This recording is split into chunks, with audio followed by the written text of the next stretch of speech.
Chelsea and Arsenal met in the semi-final of the Carabao Cup. The first leg was played at Stamford Bridge and ended in a stalemate. So what did Wenger do that earned Arsenal the win at the Emirates over Conte's Chelsea? Let's take a look at the first leg before we get into the second leg. In the first leg, both teams lined up with similar formations.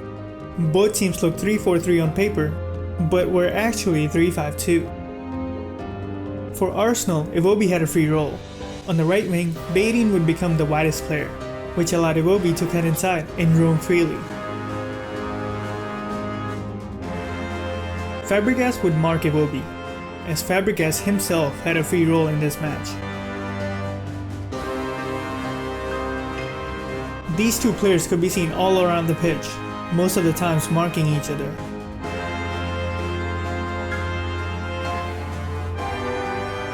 Both teams were comfortable with the opposition having the ball away from their half.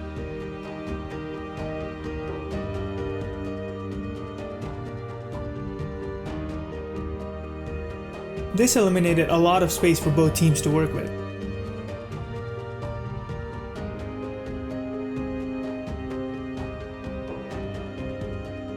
Conte was the deepest midfielder for Chelsea, and Hazard kept dropping into little pockets of space to create something for Chelsea.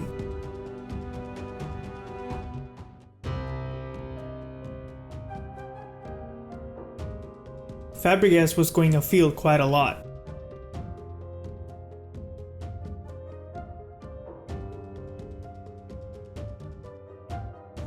He was the main reason why Chelsea seemed to be the better side in this tie so far.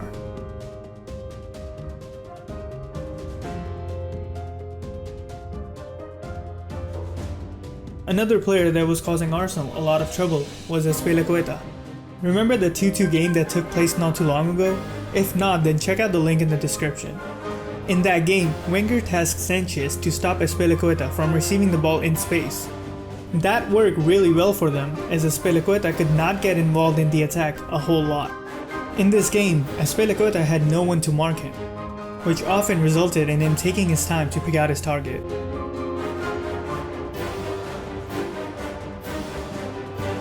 This is a tactic that Conte loves to use in every single game.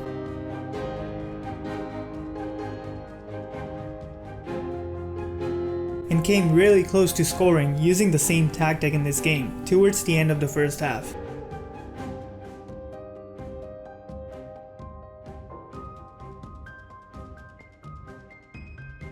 The only player who looked dangerous for Arsenal was Wilshere.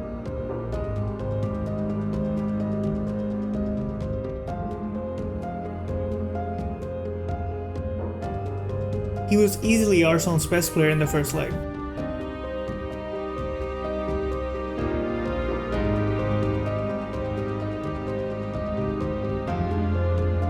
Chelsea started the second half even stronger.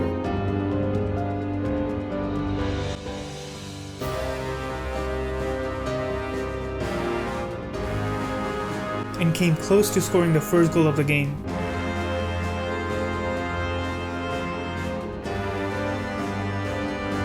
Wilshere picked up an injury but stayed on the field for about 5 minutes.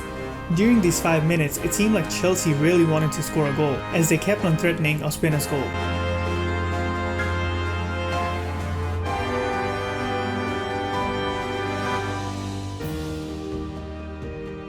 It wasn't until Elneny replaced Wilshere in the 56th minute that the game finally balanced out for Arsenal. Eventually, the first leg ended 0-0. It all came down to the second leg. Now, let's take a look at what Wenger did that got his team through to the final after defeating Conte's Chelsea. Let's take a look at how the home team lined up. On paper, it was a back four. Ozil came in for Welbeck. Elneny also got the nod since he provides Arsenal with defensive stability. Let's take a look at how the away team lined up. Morata was injured, Fabregas and Drinkwater were out. Bakayoko, Pedro and Willian were in. Chelsea had a more threatening front line in this match compared to the first leg. As expected, Chelsea's wingbacks were high up right from the start. It seemed like Arsenal were playing with a back five, with Iwobi as a left wingback.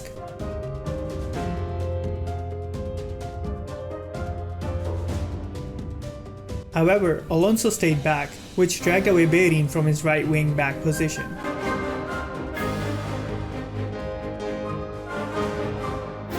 When attacking, Iwobi became Arsenal's widest player on the left wing.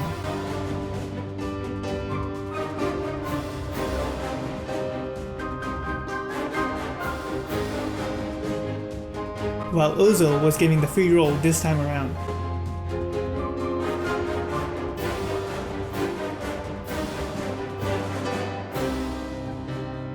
Chelsea started the game strongly as they caught Arsenal off guard with their intense start.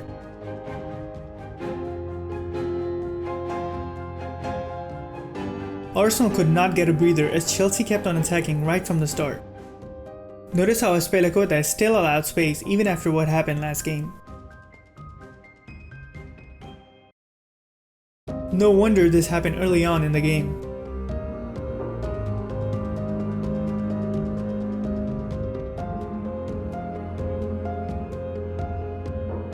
Chelsea's intense start earned them a goal in the first 7 minutes of the game. This is when Arsenal took charge of the game and started looking for the equalizer immediately.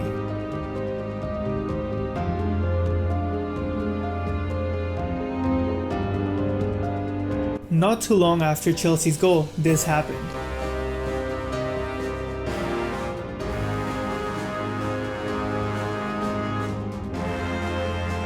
Arsenal got very lucky to get back into the game, as the ball deflected off Alonso and Rudiger before it made its way past Caballero. As soon as Arsenal got the equalizer, they started to sit back.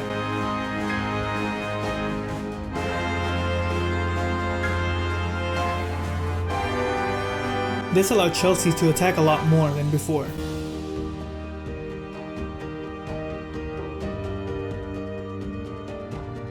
Azpilicueta was still not being dealt with.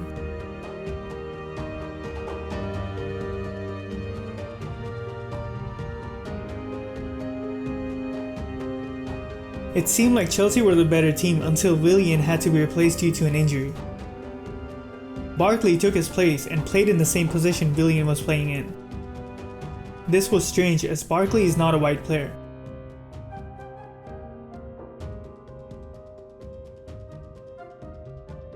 This was apparent as Barkley's introduction tilted the balance into Arsenal's favor.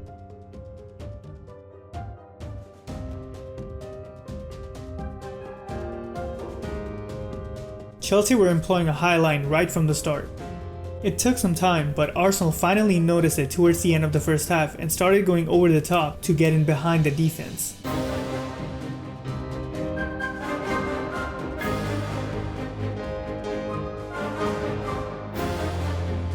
Arsenal were attacking right until the halftime whistle.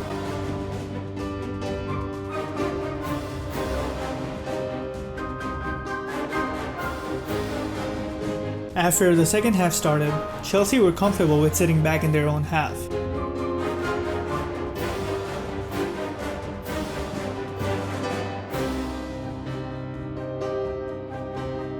This allowed Arsenal to have majority of the possession and take their time building up. It also did not help that Chelsea's forwards kept getting isolated when counterattacking.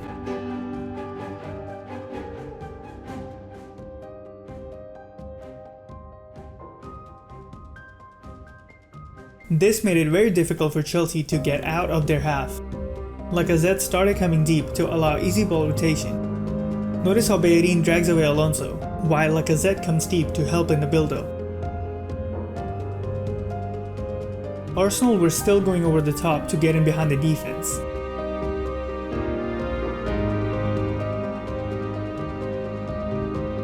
It seemed like Arsenal were overcrowding the ball near side.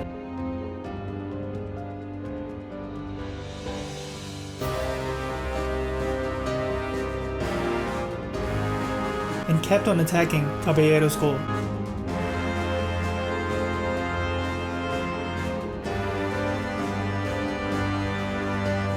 Eventually,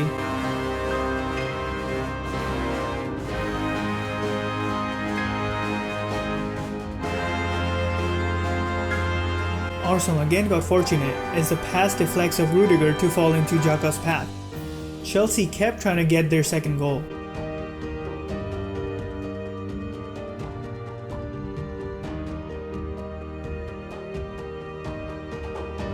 But Arsenal did a good job in holding them off. The tie ended with Arsenal winning with the aggregate score of 2-1. Arsenal will now take on Pep's Manchester City in the final of the Carabao Cup, which will take place on the 25th of February. Do you guys think Arsenal deserve to go through? Or do you think Chelsea got unlucky? Also, who do you think will win in the final? I would love to hear what you guys think, so let me know down in the comments below.